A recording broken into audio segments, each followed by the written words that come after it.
안녕하세요, 노을곰TV입니다. 네, 오늘도 시청해주셔서 감사드리고요. 오늘 시황부터 말씀드리고 뉴스까지 쭉 말씀드리도록 하겠습니다. 제가 이 영상을 찍는 이유는 여러분들이 이제 코인에 대한 어떤 그런 믿음, 그러니까 이 투자 시장이 진짜 나중에 좀 커지고 그리고 우리에게 큰 이익을 갖다 줄 수 있는 그런 확실한 시장이다라는 어떤 확신을 갖게 만들어 드리는 그런 목적으로 여러분들도 다 같이 큰 돈을 벌 수 있는 기회로 삼으셨으면 좋겠다, 그런 생각에서 영상을 찍고 있는 겁니다.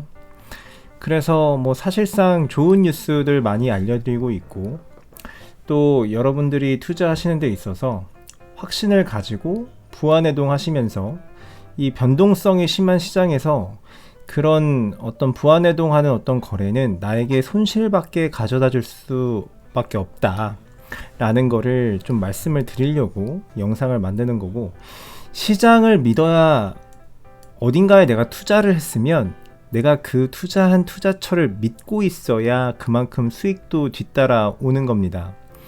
20% 30% 빠졌다고 해가지고 그거를 믿지 못하고 다시 나오면 100% 올라가는 것이 이 시장이기 때문에 항상 그거를 당부의 말씀을 드리면서 영상을 시작합니다. 네, 오늘 업비트 기준에서 비트코인 약 하락을 하고 있는 모양이 나오고 있습니다. 차트는 지금 현재 이렇게 와 있는데, 차티스트들은 여기서 지지선이 여기여서 지금 지지선이 떨어지면은 무너지면은 더 하락할 수 있다라고 보고 있고요. 저도 개인적으로 마찬가지로 해서 4년 전에 제가 말씀을 드렸어요. 4년마다 이 차트는 반복되고 가격의 히스토리는 반복된다. 근데 4년 전에 이런 모양새가 유사하게 나왔다는 것을 어제 영상에서 차트 모습을 비교해서 보여드렸고, 사실상 더 떨어질 수 있다라고 말씀을 드렸고요. 그 기준점은 제가 봤을 때는 한 5천만원 정도, 5천만원에서 5,100만원 정도 사이까지 떨어지지 않을까, 만약에 떨어진다면. 그러고 나서 급 반등하는 장세가 올 거라는 생각을 합니다. 만약에 하락세가 이번에 끝나고 다시 상승하게 될 수도 있습니다. 네, 그래서 그런 시황을 좀 말씀을 드리는 바고요. 일단 두 번째로 제가 가장 중요하게 생각하는 어떤 지표인 오늘 도미넌스는 41.45% 되겠습니다. 41.45%인데 어제 42.3% 정도 됐는데 지금 1% 정도 지금 하락한 수치입니다. 제가 도미넌스 관련해서 계속해서 말씀을 드렸습니다. 도미넌스 관련해 가지고 지금 제가 저번에 보여드렸던 그 표죠. 지금 보시면은 이때가 37.6월 19일날 2017년도 4월 19일날 37%까지 빠지면서 이더리움 도미넌스도 31.17%까지 유사하게 흘러가게끔 조정이 온다. 그 다음에 다시 비트코인이 어떤 자산들을 흡성대법하는 그런 모습을 보이면서 상승하는 장으로 간다 라고 말씀을 드렸습니다. 그래서 제가 말씀드린 것과 같이 계속 비트코인 도미넌스가 빠져나가고 있어요. 5월 10일, 그러니까 4일 전에 44.38%였는데 지금 41.39%니까 지금 하루당 1%씩 빠진 모양새를 보여드리고 있습니다. 그래서 제 예상으로는 30% 중반에서 후반까지 도미넌스가 빠지면서 이더리움 도미넌스가 올라가는 모양새가 있을 것이다 라고 말씀을 드렸는데, 오늘 이더리움 도미넌스가 19.7%입니다. 19.7%. 이더리움 도미넌스 역시 제가 이때 당시에 방송해 드릴 때 말씀드렸던 5월 10일 날 18.46%에 비해서 1.5%포인트 더 상승한 모습입니다. 지금 근데 이더리움 도미넌스가 지난 장보다 급격하게 상승할 수 없는 이유는 아무래도 도지코인이라는 어떤 핫한 그런 이슈가 있어가지고 그 도미넌스를 지금 나눠 먹는 것이 아닌가, 이런 생각을 좀 하고 있습니다. 그래서 아마 못 가도 이 이더리움 도미넌스가 이 정도까지, 4년 전까지는 못 가더라도 한 25% 남짓까지는 올라가고, 이 비트코인 도미넌스는 35에서 한 40 정도 되지 않을까, 그 사이 값이까지 떨어지면서 다시 반등하지 않을까 그런 생각을 하고 있습니다. 다시 한번 말씀을 드려요. 이게 계속 도미넌스가 내려가고 있다 라는 거를 보여드리기 위해서 말씀을 드렸고요. 내일도 한번 다시 봐야겠습니다. 내일도 한번 다시 봐야겠고, 이제 김프는 오늘 대비해가지고 9.6% 되고 있습니다. 그래서 아직까지는 시장에 대한 공포 심리가 아직 크게 나타나지 않고 있다. 우리나라에서는 존버를 잘 하고 있다. 이렇게 말씀을 드릴 수가 있겠네요. 네, 그런 상황이고요. 그 다음에 오늘 뉴스 관련돼서 좀 말씀을 드릴 거예요. 네, 오늘 뉴스 이제 가장 제가 오늘 꼽은 가장 좋은 뉴스라고 생각이 되는데, 그 미국의 투자회사 마이크로스트래러지가 271 비트코인을 추가로 매입했답니다. 평단은 55,387달러라고 합니다. 평단이 꽤 높죠. 아직 손실 구간에 있는 거죠. 왜 얘네들은 계속 사 모을까요? 여러분들은 무서워서 매도하시는 분들이 많은데, 그러니까 제가 항상 말씀을 드렸지만은 세력들과 같은 선택의 매매 매도를 하셔야, 매수 매도를 하셔야 돈을 벌 수 있다라고 항상 말씀을 드리고 있습니다. 그런데 이런 기관들이나 기업들 그리고 고래들은 계속 매수를 하고 있는데 우리들은 공포에 떨면서 팔고 있는 거죠. 네, 그래서 이런 뉴스 말고도 바이낸스 관련된 뉴스가 하나 있었습니다. 그 바이낸스가 이번에 그 미국의 법무부하고 국세청의 조사를 받는다라고 하면서 오늘 코인 시장이 많이 흔들렸고, 심지어 BNB 코인은 한 10%가량 하락하는 그런 증상이 있었습니다. 보시면, 근데 이제 이 바이낸스의 창펑자오 CEO는 뭐라고 얘기했냐면 이거 다 퍼드다라고 이야기를 했습니다. 퍼드. 그러니까 결국에는 이 법무부와 어떤 국세청의 어떤 조사에 대해서는 성실히 임하지만 그거에 대한 영향이 우리 바이낸스에 크게 뭔가 악재거나 안 좋은 어떤 그런 것들이 아니고, 우리는 그 조사에 그냥 성실히 임하면서 그들이 원하는 자료나 데이터들을 잘 정리해서 전달하고 있다 라고 볼 수가 있겠어요. 그러면서 뭐라고 얘기했냐, 이 말이 진짜 중요합니다. 오늘은 퍼드가 너무 많은 날이어서 그것은 어떤 사람들에게는 고통이고 어떤 사람들에게는 기회다 라고 이야기했습니다. 여러분들은 어떤 사람이 되겠습니까? 여기서 얘기했던 첫 번째, 고통받는 어떤 사람이 되시겠습니까? 아니면 기회가 되는 어떤 사람이 되시겠습니까? 그러니까 고통받는 사람은 손절하고 나가는 사람이고, 기회가 되는 사람은 지금 이렇게 어려운 장에서 싸게 주시는 분들이 기회를 잡으시는 분들이다. 이렇게 말씀을 드릴 수가 있겠네요. 밑에서도 이야기를 하고 있죠. 네. 바이낸스는 법 집행기관과 협력을 할 뿐이다.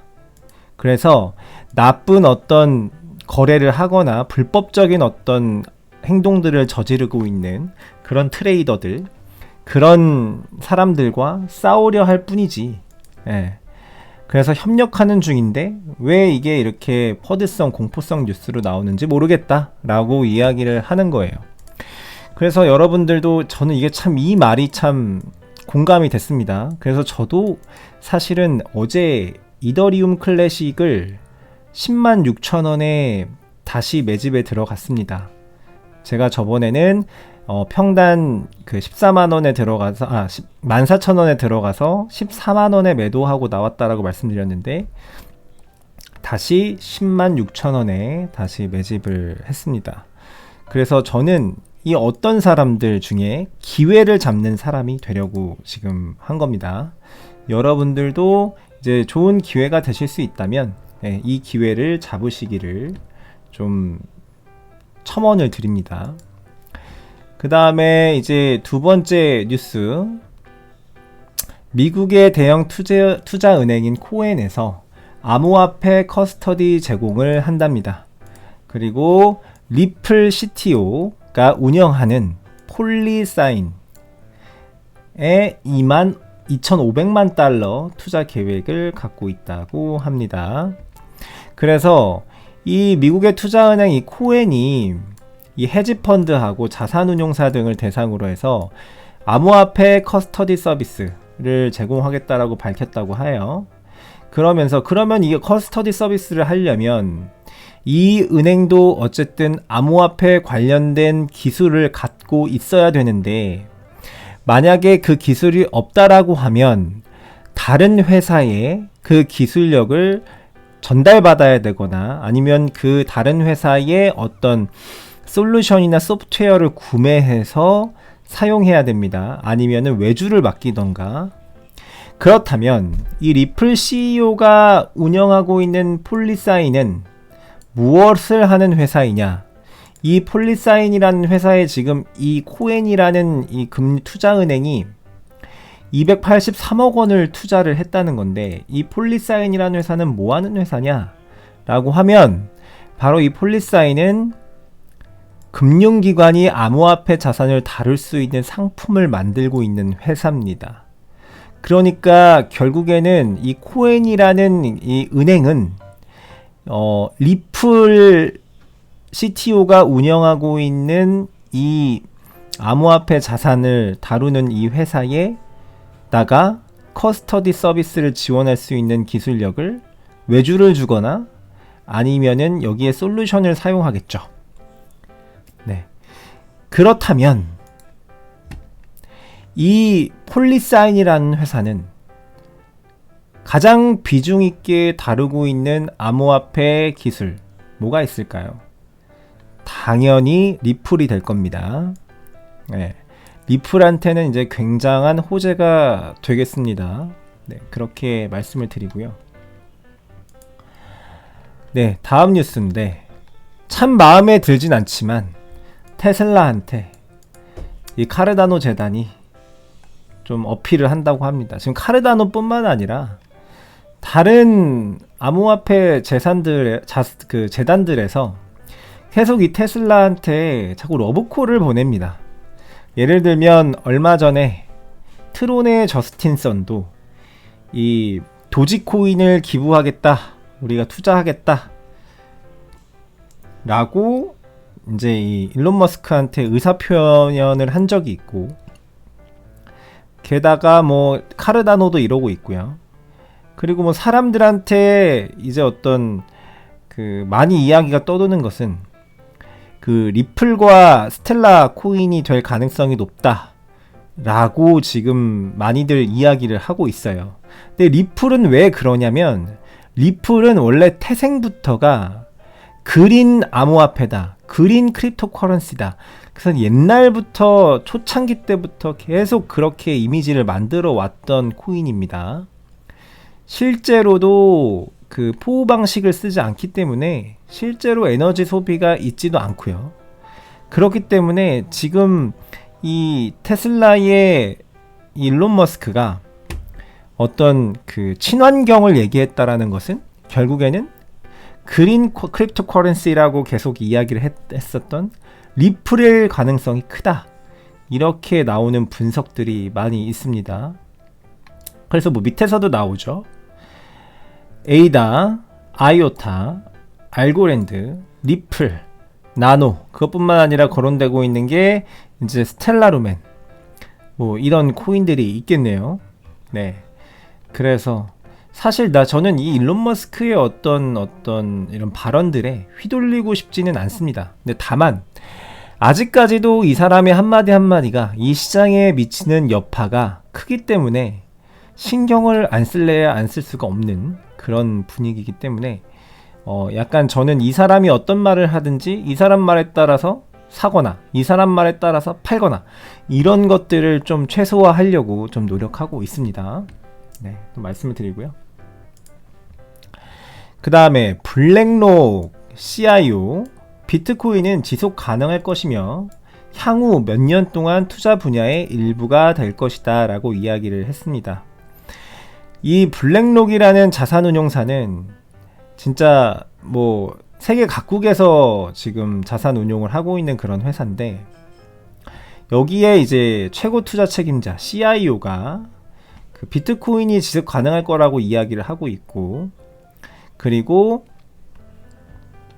여러 가지 그 투자 분야의 일부가 될 것이라고 생각을 한다고 합니다. 뭐 이런 변동성이나 어떤 규제가 되지 않은 뭐 이런 것들은 지금 현실적으로는 그렇다. 그런데 시간이 지나면은 그런 것들은 다 극복될 거다 라고 이야기를 하고 있습니다.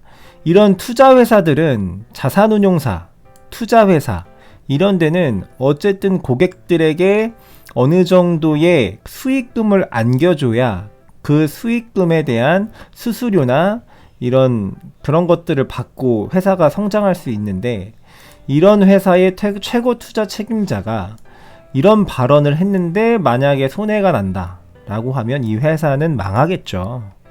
그래서 아직까지 시장은 괜찮다 라고 이렇게 저는 생각을 합니다. 그 다음 뉴스, 15개월 만에 두 번째로 큰 수량의 비트코인이 거래소에서 출금됐다. 거래소에서 다른 곳으로 출금됐다라는 거는, 이거는 팔지 않겠다라는 거거든요.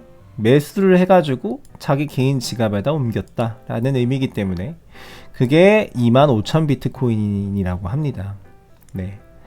그래서 아까 전에 그 바이낸스 CEO 창펑자오가 말한 것처럼 기회를 잡고 있는 사람들이죠. 네, 기회를 잡고 있습니다. 네. 저도 마찬가지로 이 사람들이 산다고 할 때 역시나 매수하고 있다. 이렇게 말씀드릴 수가 있겠습니다. 다음 뉴스는 마이크 노보그라츠가 암호화폐가 현재 총 순자산의 85%를 차지한다고 합니다. 이게 무슨 일인가? 이 갤럭시 디지털이라는 회사의 CEO죠. 마이크 노보그라츠가. 근데 이 사람이 자신의 그 순자산, 자신의 총 자산 중에 85%가 이 암호화폐 자산이라고 밝혔습니다. 2017년도 말에는 30%밖에 안 됐는데 지금은 85%까지 늘린 거예요. 이 사람은 세력입니다. 마이클 노보그라츠. 그쵸? 세력들은 계속 순자산을 암호화폐로 바꾸고 있는데 우리 개미들은 공포에 떨어서 그걸 다시 현금화를 하고 있다는 것이 참 안타까운 겁니다. 그래서 여러분들한테 이런 영상을 만들어서 말씀을 드리고 있는 겁니다. 네, 다음 뉴스. 바이낸스는 아까 말씀드렸고, 코인베이스가 향후 6주에서 8주 내에 도지코인을 추가하겠다, 상장하겠다 라고 이야기를 하고 있습니다. 별로 썩 마음에 들진 않는데, 네, 아무튼 그렇다고 합니다. 소식만 전해드립니다. 비트코인 고래수 10개월 최저치다. 적은 양을 보유하는 주소는 증가했다. 시장에서는 의미는 뭐냐? 이렇게 해서 기사가 났어요. 자, 이 제목만 보시죠. 제목. 고래수가 10개월 동안 최저치다. 이게 딱 제목만 봤을 때 어떤 생각이 드시나요? 고래수가 10개월 동안 최저치라는 것. 아, 세력들이 비트코인을 많이 매도한 사람들이 많은가 보구나. 그러니까 이 고래수가 줄어들지 않겠는가, 이 생각에 딱 먼저 드실 겁니다. 그런데 저는 그렇게 생각이 들지 않아요. 자, 다시 한번 기사로 가볼게요. 고래 주소가 2231개였는데 어제는 한 달 만에 2167건이다. 그러면 한 70개 아니네요. 70개. 네, 70개 정도가 줄었습니다. 여러분 그거 아시나요? 고래들은 자신의 암호화폐를 자신의 지갑 한 개에다가 다 보관하지를 않습니다. 절대. 그렇게 보관하는 고래들은 별로 없어요. 거의 다 자기가 예를 들어서 100개의 비트코인을 소유하고 있다면 그거를 10개 단위로 쪼개서 10개의 지갑에 따로따로 보관합니다. 고래들은 보통 그렇습니다. 그렇게 움직입니다. 그렇다고 한다면 이 고래 주소가 줄어들었다는 게 진짜 세력들이 판 걸까요? 그렇지는 않다는 거예요. 왜냐하면 고래들은 일정 수 이상의 비트코인을 모으면 그 비트코인을 여러 개의 지갑에다가 남아담기 때문에 그만큼 모았던 고래들이 비트코인의 수가 많이 모았기 때문에 그걸 나눈 겁니다. 예. 많이 모았기 때문에 나눈 거예요. 예. 개인 지갑을 여러 개로. 결국에는 많이 모아갔다라고 기사를 분석할 수가 있겠습니다. 그래서 우리의 포지션은 그럼 어떻게 정해야 되느냐. 세력들은 계속 모으고 있는데 우리는 어떻게 해야 되느냐. 우리도 세력들과 결을 같이 해야 된다. 돈을 벌려면. 다음 뉴스. 삼성 갤럭시 스마트폰에서 암호화폐 하드월렛, 레저 나노 등 연결을 지원한다. 제가 레저 나노 관련해서 사용하는 방법을 지난 영상에서 말씀을 드렸습니다. 위에 네임택 달아드리도록 하겠습니다. 그래서 원래는 삼성전자 스마트폰에 원래 삼성 블록체인 월렛이라는 기능이 탑재되어 있습니다. 여러분도 아시는지 모르겠어요. 원래 있습니다. 이거 사용 방법 찾아보시면 나옵니다. 제가 알기로 몇 개 기종에서만 없는 걸로 알고 있어요. 그거에 삼성 갤럭시 노트 시리즈에 아마 없나? 아마 그럴 것 같아요. 제 기억에. 그런데 이제 레저 나노 S와 레저 나노 X 이런 하드웨어 월렛의 연동을 지원한다고 합니다. 네. 이런 삼성전자 같은 대기업이 이런 것들을 지원하는 것이 코인 시장이 망할 거라면 삼성전자에서 이런 허무맹랑한 투자를 할까요? 그렇게 보진 않거든요. 여러분들도 이런 기업들의 움직임 잘 보시기 바랍니다. 네, 그래서 오늘 뉴스는 다 말씀을 드렸고 여러분들한테 항상 말씀을 드립니다. 세력들과 함께 움직여야 돈을 번다. 세력들이 갖다 던져서 가격을 떨어뜨렸다고 해서 저점에서 세력들은 다시 사 모으는데 나는 공포에 휩싸여서 내가 가지고 있는 것들을 매도 처리한다? 그러면 절대 돈을 못 법니다. 이번 하락과 코인 시장의 하락을 기회로 만드는 세력들도 기관들도 기업들도 그런 식으로 기회를 만들고 있습니다. 위기를 기회로 만들어야 돈을 벌 수 있다는 거 다시 한번 말씀드립니다. 네, 그래서 오늘 영상 시청해주셔서 대단히 감사드리고요. 구독과 좋아요 부탁드립니다. 네, 시청해주셔서 대단히 감사합니다. 고맙습니다.